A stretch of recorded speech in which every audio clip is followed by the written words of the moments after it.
Welcome to School Story, where every school has a story waiting to be told. Join us, two seasoned school administrators, as we delve into the heart of educational experiences. Each episode is a journey through the dynamic world of schooling, where we uncover the triumphs, challenges, and untold narratives that shape the lives of students, teachers, and communities.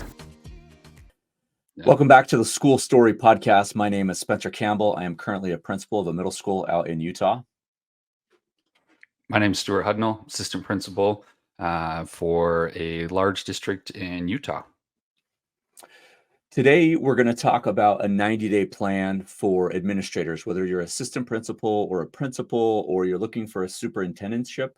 The idea of planning out your first 100 days, we're going to break down what you need to think about, who you need to think about, and some of the smaller things that get kind of lost in the transition. So let me ask you this. I'll start off. A lot of the things that we missed in our first 100 days.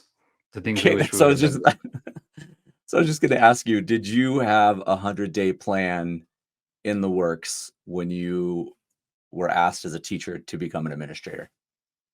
No, I didn't even know such a thing even existed. So I wish I would have had a little bit more structure and knowing and planning in what I was doing. So did they even talk about it in your college courses in your master's program? Yeah, I don't know. That's a good question. Maybe if you're listening, sorry, professor, I don't remember. Yeah, I don't. I remember they talked about it, but I was so wrapped into like teaching 7 periods and all that stuff. That wasn't on my mind, right? Like I applied, but I wasn't thinking like, oh, I'm going to get picked up the first time I apply. And so, every school district does it a little bit different. And so your time frame of, when the school year ends and when you get picked up or when you get asked to move to a different school. I for sure was not ready when they asked me to go from being a vice principal to a principal, because that was mid-year and it was literally like December 15th. And then when we got back from Christmas break, it was like, hey, you're a principal of this school that doesn't exist yet. And so I kind of created a 100-day plan or a 90-day plan. It's called different things. So looking at this, go ahead. Do you think it looked different, a 100-day plan for an assistant versus 100 days for a principal? Oh, for sure. For sure.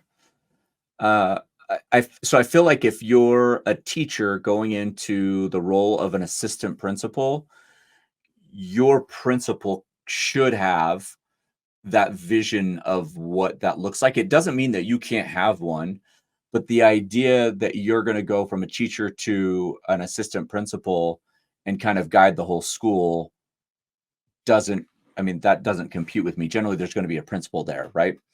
Now, if you're in a small district and you're going from teacher to administrator and you've got multiple roles, yes, I can see that. But if you're in a larger district, there's generally jump 1 and then jump 2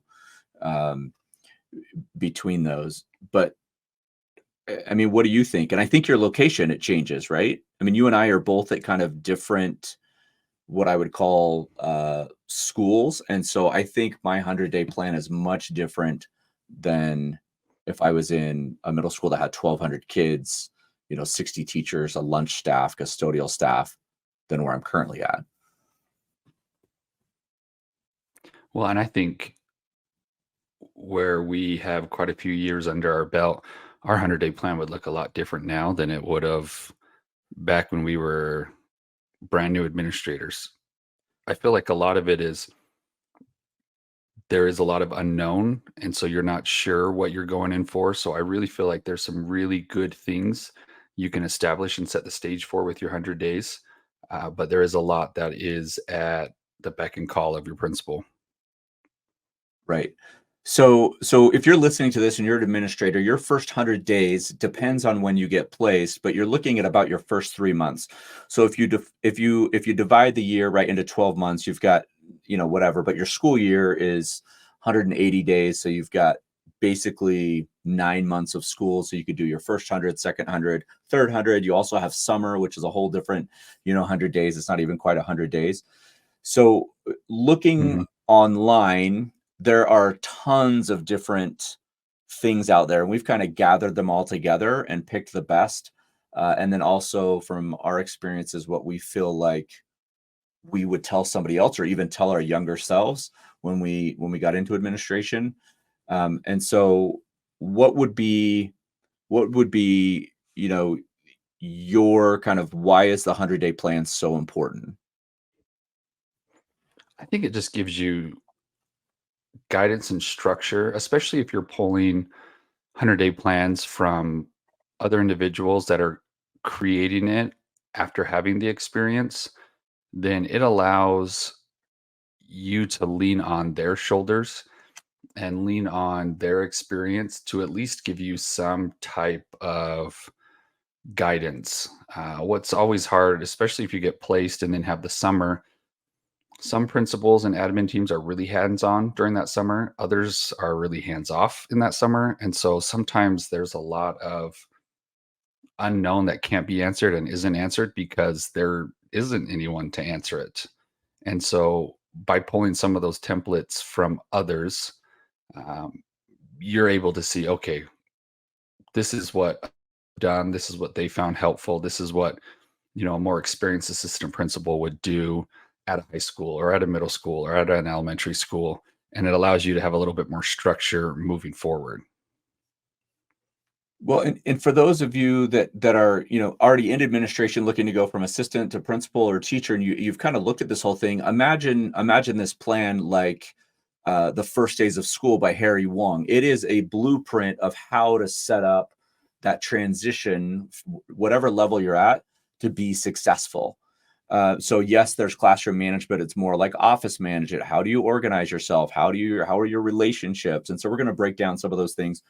I think for me, there are some things that come more natural to just for my personality and the way that I think and the way that I lead. And we talked, in the previous podcast about our leadership styles.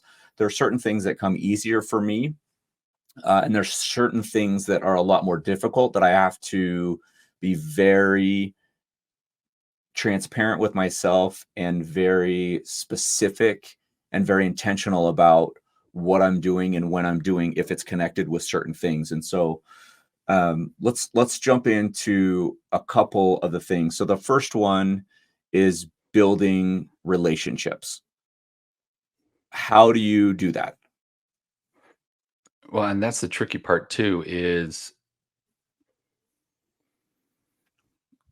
typically the 100-day plan is looking at the first day of school, right? So your summer, it's not necessarily counting because there really aren't a lot of staff at the school. And I've always said that Right. during the summer, all of the building is gone. Without the students and the teachers, it's it's pretty lonely there. It's pretty empty. You're able to get a lot done, but man, I'd rather have the kids and teachers there. And so if we're looking at it solely from the first day of school, it can help you be more intentional in getting out and meeting people and what you're doing in order to build those relationships. It's easy to get sucked in and trapped in other ways, but if you have a mapped out plan and you're able to find some really good concrete ideas of how to meet, or you've laid it out and you look at it and you're like, okay, I've got 100 teachers and I've got 100 days, so that means I'm meeting one teacher a day. Or you chunked it out and you're meeting 10 before the students get there. It allows you to really plan it out, to be intentional on how you're meeting those teachers, and then following up with the custodial staff, the office staff, the lunch ladies. There's a lot of people and a lot of relationships you're trying to build. I think one thing that I saw a good friend of ours that we were talking about earlier, he got moved to a new building. He was a high school assistant and got moved to be a middle school principal. And one of the things that I talked to him about is he actually just went in and got a copy of last year's yearbook and took a picture on the wall and started looking at pictures of teachers. And you know what I'm talking about now because I see it smiling. Is just Yeah. started trying over the summer. So in our district, we get moved in July. July 1st is generally when transitions happen. So from July until the first week of school, August 20th, 12th, 10th, around there, 20th, 10th, 20th, he was trying to memorize all of the teachers' name by face and at least get the teachers and the custodial staff, because his secretary he would see every day, and some of the lunch staff. And I remember talking to him about it. He's like, I didn't have them all memorized, but he knew kind of what they were. I've heard of other people putting them on flashcards where you get a little bit of information about them from the head secretary. And she'll generally have like, are they married? Do they have kids? Do they have a partner? Where do they live? Like, so you can get some background information for them. So I've seen people do that to build relationships when people aren't in the building. But And just like you said, being and speaking towards visible that, is there. he has done that since day one. He was my assistant when I was still a teacher, and my very first memory of him was walking into his office and seeing a wall covered with pictures that he had actually gone through at that point and copy and pasted pictures with names so that he could learn all of the teachers' names. And at the time, we had 80 to probably 80 teachers, 85 teachers in that building. And dadgum, he knew them all, and he knew them by face, and it really made a difference. Yeah, it's that's one way, right, to build a relationship, and you're putting yourself out there, and people don't need to know. You don't need to tell them like, "Oh, I memorized all the pictures over the summer." Yeah, That's not how you do that. You just walk in, "Oh, nor you're did so and he. so." Yeah, that's not his style at all. Yeah. And he'll probably eventually be on this podcast, and we'll have some fun teasing him about that. Um, what about what about people outside of the school? So what about people at the district, people in the community? I think about now, 7, 8 years in, all of the different entities that we work with, besides just our staff, accounting, payroll, HR, IT, um, lunch services, like in the district level. How do you build relationships with people outside of your school, outside of the Biggest building, I thing, should say? yeah, biggest thing is getting out there, finding ways, figuring out ways. We have another friend. He is really good that when he would get placed over something new, especially as an assistant, he would find the person at the district that was over, and instead of maybe calling them, he would actually go over to the district and he would meet with them. He would sit down with them. And there were many times that that executive secretary, that individual, that director, that whoever the position was, they were pretty shocked because they weren't used to having an administrator come down and sit and say, "Okay, show me, teach me," which can actually be a really good use of your time, especially during the summer as well, is building those connections. And so now when he's calling to ask questions and favors, they're much more likely to honor it because he's built those relationships. He spent that time.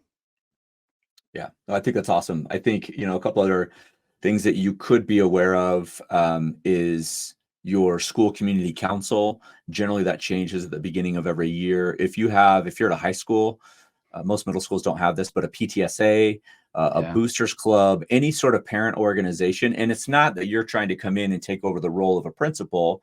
It's just that when you see them come in the building in a month or two and you already know who they are and what they're about and who their kids are, it makes that transition a lot better. And I think most Um, principals, especially the really good ones, they're not going to feel threatened if you come in and you're like, "Hey, I want to meet with the PTA," or "Hey, I want to meet with the school community council or this group, the alumni group." A good principal is going to say, "Great, let's do it. Let's facilitate it. Let's set it up, or you do it, and I'm going to let you run with it." The interesting thing is when you do get a little hamstrung by your principal, when you're trying to build those relationships and they're feeling a little threatened and they're not as open minded about allowing you to make those connections. Uh, what have you found that works if you're finding that you're running into roadblocks? so we talked about this on the previous episode, but I think for me is to just serve people, right? To be visible and out and solve problems before they happen. Um, I was pretty gung ho when I became an assistant principal, and I was asking my principal, like, "Hey, can I look at finances? I want to see how things run on the back end." And rightfully so, he was like, "No, no, you don't need to worry about that now. Just worry about getting discipline down, working with the teachers, getting these relationships built. You'll have plenty of time to learn how that end of things work."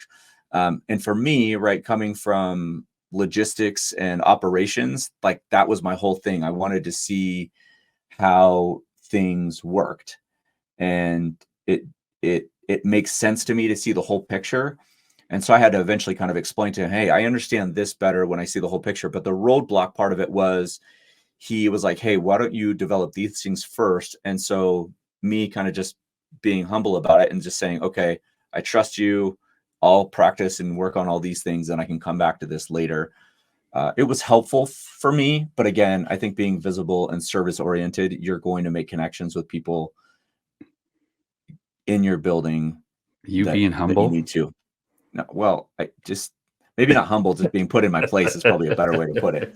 So, One thing I what about found you? was, um, the biggest thing is, especially as I went around and talked to teachers, following up, because inevitably they would ask you questions that you don't know answers to, or they would ask for something.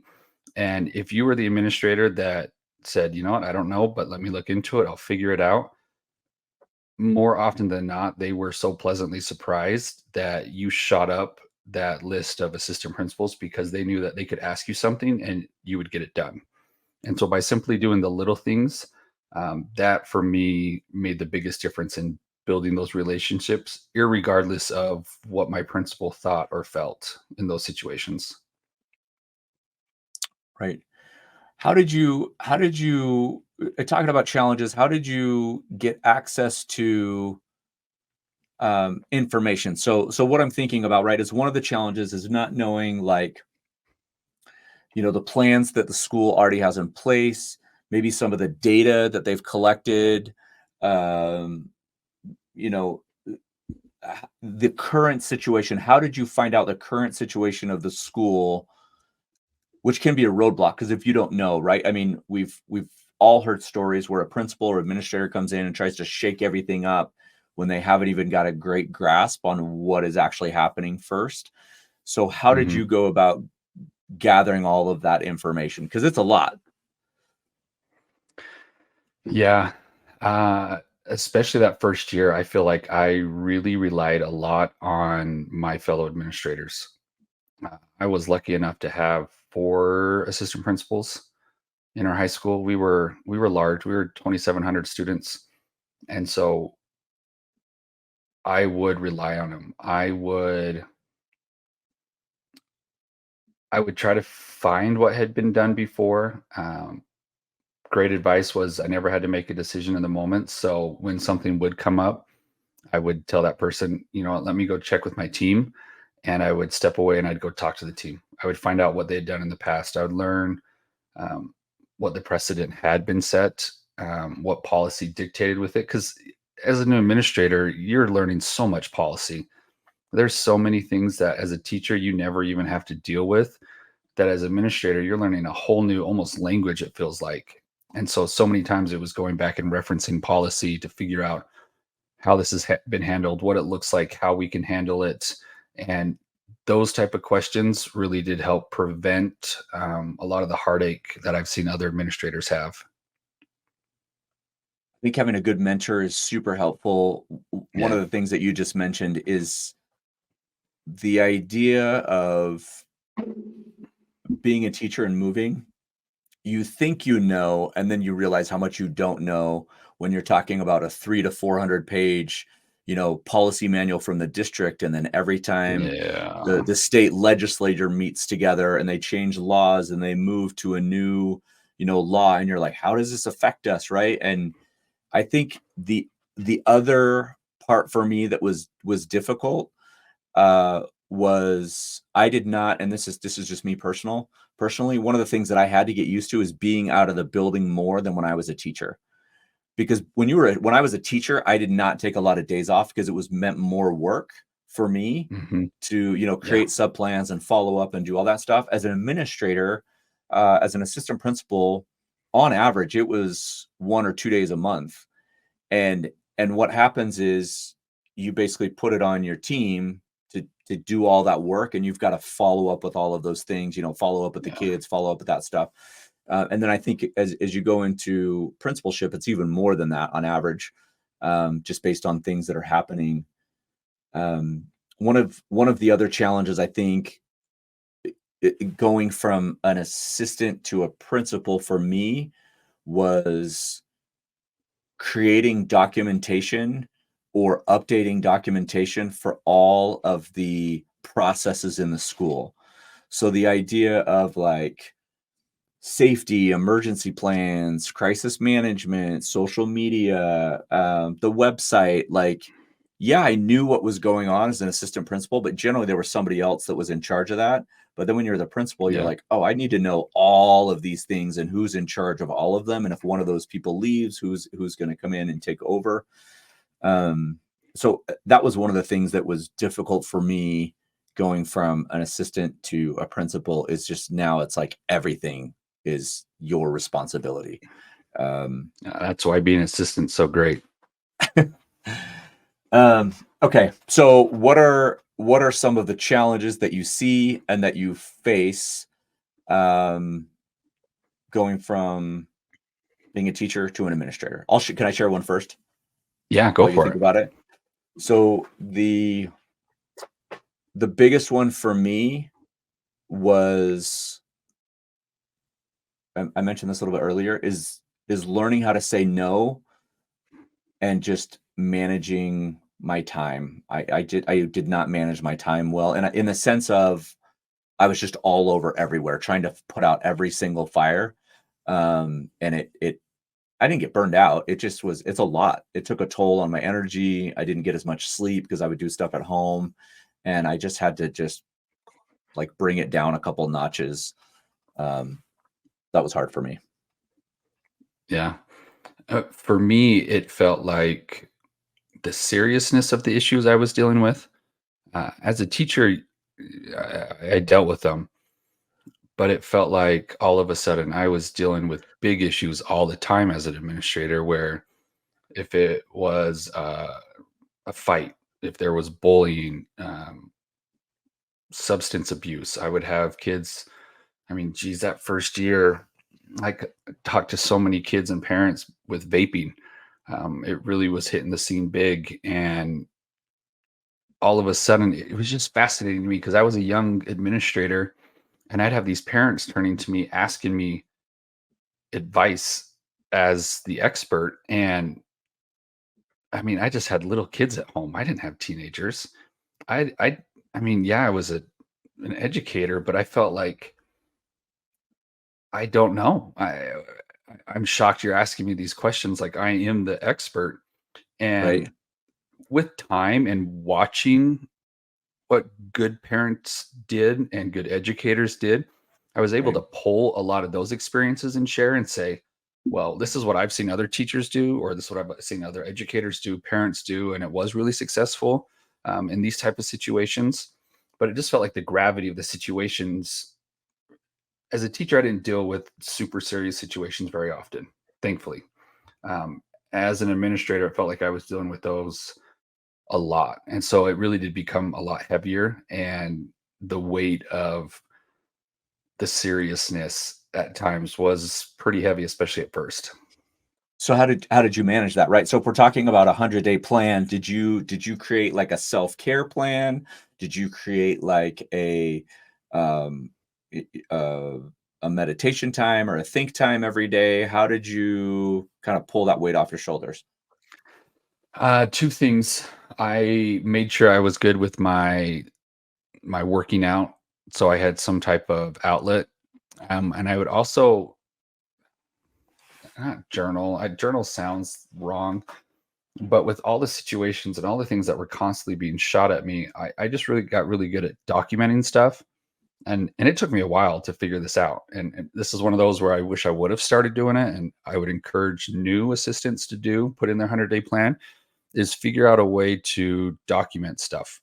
And so I felt like once I was able to write down what was happening, it was usually after the fact, but just to document it, then all of a sudden that weight was off my mental load.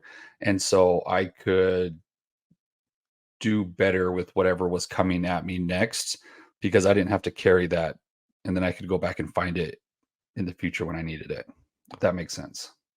Yeah, no, that makes sense. I think another part of a 100-day plan is to um, have a organizational system And there's a bunch out Mhm. there, right? That we've talked, you and I have talked about them separately and different. And when I talk about an organizational system, talking about as an assistant principal, how to manage your email, like, and actually honor your email time, right? Don't answer emails after hours, and it trains people, there's different things like that. How to manage documentation for behavior, because you're never going to know when you need that documentation again, right? And I ran into this a Yeah. couple times where something happens maybe in seventh grade, a couple times, and then all of a sudden in ninth grade you have like 5 or 6 things that come together, and you're going back looking, and you're like, holy smokes, this was a pattern of behavior that we should have caught, but because we didn't necessarily document correctly, or one administrator handled it, and there was that. And then I think the other part is organizing your time in a building where everybody feels that you care about them. And one of the ways to do that, again, is to be visible, but the idea is you're going to be in a building and you're going to have people that you connect with. And that's totally fine, right? You're going to have adults that you connect with, and you go visit their room regularly, you go talk to them, their kids, you talk to them about stuff like that. But you've also got to make other people in the building feel like you care about them as well. I think one of the difficulties that I've seen administrators get into is where they have favorites, and people know that they have favorites, and it's kind of clear that they have favorites. That can cause major kind of schisms with the adults in the building. Mhm. And again, it's not that you can't hang out with people more than others. It's just you want to make sure that everybody feels cared about, and be intentional about that. So, and there's a ton of Yeah, different ways which to is not easy. organize. It is not easy, because there are going to be people that you don't get along with. And in fact, that's one of, you mentioned the behavior and the seriousness. The other hard part, I think, is going from students being most of your problem as a teacher to, as an administrator, you now have adults that are also causing problems, which is something that you wouldn't think happens, but it happens pretty regularly. Well, So and for it me, that was the hardest part, was dealing with adults. That transition. is working like with them, or like they were making what you felt like were immature mistakes or different things like that. Both. I felt like I could give a lot of grace to teenagers because they're teenagers, right? Their brain isn't developed. I mean, they would consistently be stupid, and not that it was okay, but I felt like I cut them more slack. But sometimes when you're dealing with adults, it's like, come on, you know better. You're an adult. You can do this. And so that would wear on me um, more, because I guess I just didn't have the patience. Uh, with time, it's changed, but especially at first, like you said, it was quite surprising the amount of time that was spent dealing with adults. I didn't foresee that for sure going into administration. So when we're talking about the 90-day plan, the one of the things that you need to have as part of it, right, or you want to have, is you also want to have checkpoints, right? So if you divide that up Yeah, into, day 30, day 60, day 90, is you don't want to just have a plan that goes from 0 to 90 and you check it at 90. Very similar to when you're teaching kids or coaching a football game, you don't want to read, the newspaper the day after and try and make changes. You want to make changes along the way. I think you can ask for feedback. You can ask teachers like, yeah, hey, how am I doing? You can ask your mentors how you're doing. There are people in your building, wherever you are, whether, no matter what your role is, if you ask how you're doing, there are people that are going to be honest and let you know, like, hey, I really like this, but I think you could do a better job of this, this, and this. And then there are also times when you're going to screw up. And those, I think, are the best times to learn. But when you're creating your 90-day plan, there's some things that you really want to have, and one of them is checkpoints. And you could have, maybe 5 things that you're what going to type do of checkpoints checkpoints on. do you have? So I think the 5 things, right, that and this is not my necessarily, but I think you want to look at your stakeholders. So you want to make sure, like, at least every month you're like, okay, where am I at with my stakeholders? And that's people in the school, out of the school, teacher, staff, lunch, whatever. I think you look at where you're at instructionally. Are you helping in classroom observations? Are you being a quote unquote teacher leader in your school, or an instructional coach? So that's two. I think 3, and as an assistant principal, when you're dealing with a lot of behavior, you want to look at like operational. Like, am I handling all of the behavior that's coming at me or coming towards me? Am I calling parents? Am I managing that? Am I following up on my paperwork? I think, the other Yeah, 2 are what's a little bit, dropping? yeah, the other 2 are a little bit lighter because it's not necessarily your responsibility, unless you're at a high school and you get assigned this, is like facilities, like what's happening with the actual physical building. So if you're over safety Yeah, or that, and then the last one I think is an assistant principal, I would be financial. And occasionally, well, most of our high schools personnel is part of that too, right? You're doing hiring for your departments. As a middle school yeah. assistant, we didn't divide out into departments in my first school, but we did in our second school. So those are 5 or 6 things that I would look Mhm. at every month, and then rewrite your goals at the end of your 90-day plan and say, okay, I really did well with this area and this area. I want to spend more time in this area and this area. And your state that you're in is going to have goals for administrators. Like our state, Utah, has administrator goals that we create our evaluations and observations off of as administrators. Your state is going to have things that they can look on or look at. So, what is the role of an assistant principal in shaping school culture? I think one of the biggest things you can do is going in and asking some of those hard questions, especially of the teachers and the people within the building. What are some of the challenges we're facing? And what are some of the sticky points that need to change?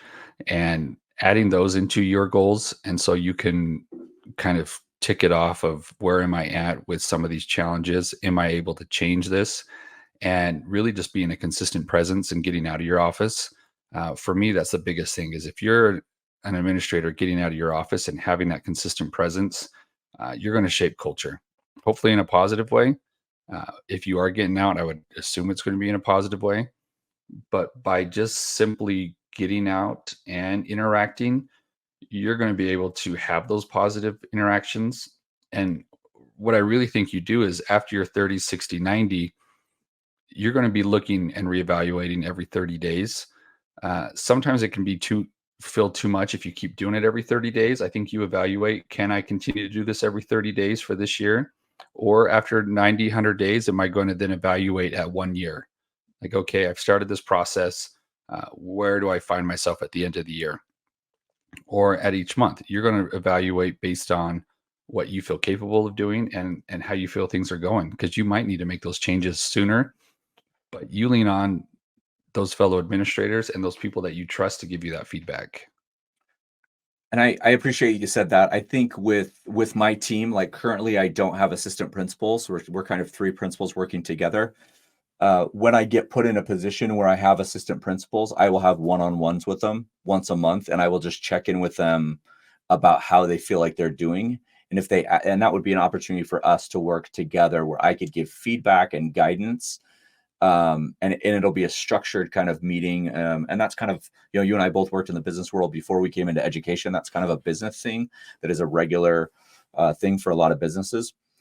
So the last segment that we're going to jump into is questions from our audience and go over some of Mhm. those. And we won't answer all of them, but Yeah, keep them coming so in. the first question comes from Sam. And I'm reading this, apologies. How do you recommend handling conflicts between staff members, especially as a new assistant principal trying to establish credibility? Woo, way to get straight to the heart of it, Sam. Dead gum. Uh, that that's going to be the hardest. Honestly, that's going to be one of the hardest things you do is handling that conflict because you might be coming into a school where these individuals have been there for years and there's a lot of history, or they might be brand new and there's no history.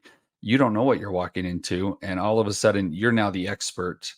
And you might have been a ceramics teacher. I'm not knocking ceramics, but you went from being a ceramics teacher to now you've got to figure out how to mediate a pretty heated conflict at times between staff members.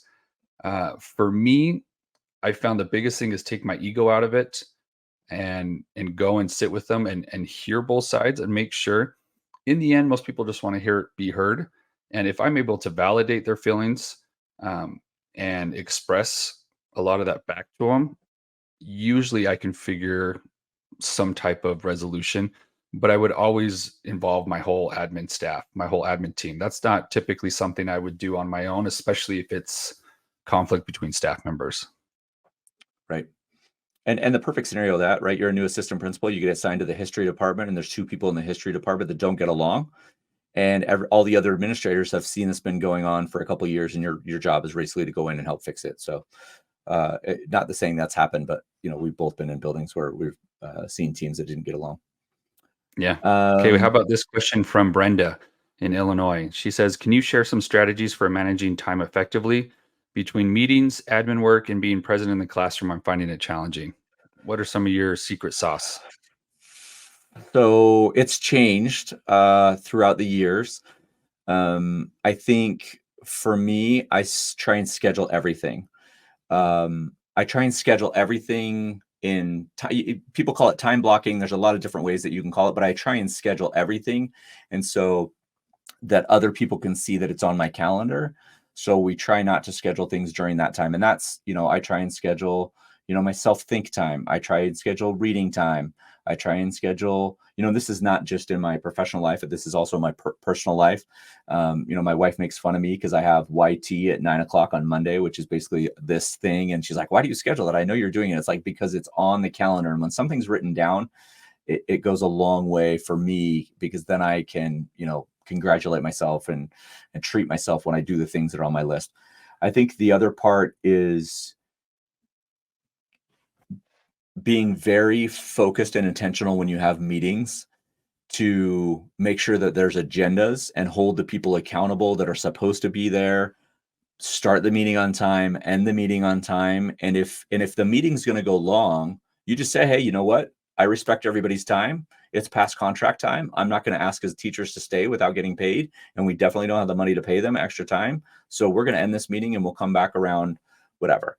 And I think what you'll start to see is, if you hold yourself and others accountable to time, people will start to respect that.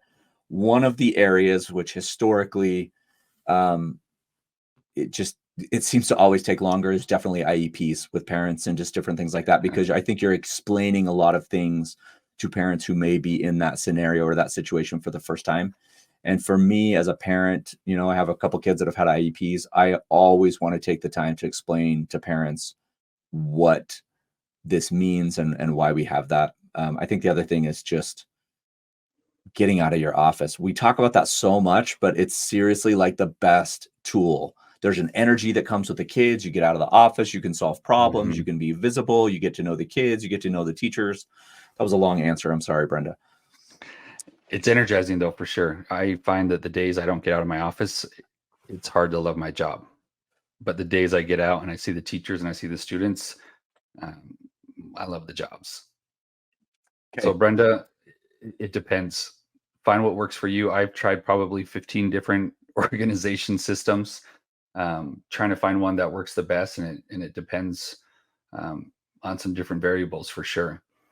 So Spencer, why Okay. don't you kind of recap some of the key takeaways about the 100-day plan that we talked about today? So let me just pull up some of the notes that I have. So one of the things that you want to make sure is that you find out what your principal or your current administrative staff is doing, the plans, whether those are educational, financial, data, all of those things. You want to create relationships with people in the building as soon as possible. You want to make sure that you're reviewing current processes and practices. We talked about, some of the data, but like social media, the website, staff development, job descriptions, safety, um, you know, policies that are in place at the school. Every school has different rules and different things that make sense. And then the last part is to, again, we're going to say it every week, is to be visible and make those connections with the people in your building. I'm going to let you close it off with your final thoughts. Yeah, taking that 90 to 100-day plan, and we're going to link some of these on our website. Also, we're going to have some stuff that you can download as resources. But really, it's having that plan helps give you that direction that you need. By setting those targeted goals, you're going to be looking for those early wins at 30 days, and then at 60 days and 90 days, at semester, and then at the first year. Being intentional about it really helps you strategically align what your core values are, but also getting the information from the stakeholders and the principals and from your faculty and staff to figure out how you can be the biggest help in your school, because ultimately that's what you're there for. You're there to be a help. Next week, I hope you tune in. What we're going to be talking about was we're going to be talking about effective communication with staff and students. Speaking of dealing with adults, Spencer's going to be bringing his A game as he teaches us how he deals with staff. If you have thoughts on the best communication styles, best communication methods, please reach out to us. We would love to have your questions or your comments on the episode. But again, next week is going to be effective communication with adults, parents, staff, and students. Sign out for School Yes, Story. I'm sir. Spencer Campbell. I'm Stuart Hudnall. Good day.